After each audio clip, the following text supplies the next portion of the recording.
Streaming VR content from a PC to a headset. You can wirelessly stream VR content from a PC to your Vive Focus 3 headset using VivePort, Vive Business App Store, or Steam. First, install Steam VR and Vive Business Streaming on your PC. You can download Vive Business Streaming using this URL. Also make sure to connect your PC directly to your wireless router using an Ethernet cable. Then, put on your headset and connect to Wi-Fi.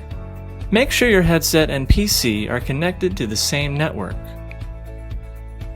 From the lobby, open the library and update Vive Business Streaming.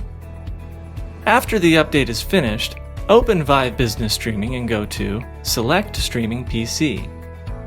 Then, select the PC you want to stream content from.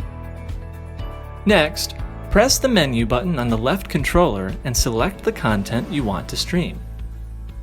The selected VR content will then start streaming to your headset.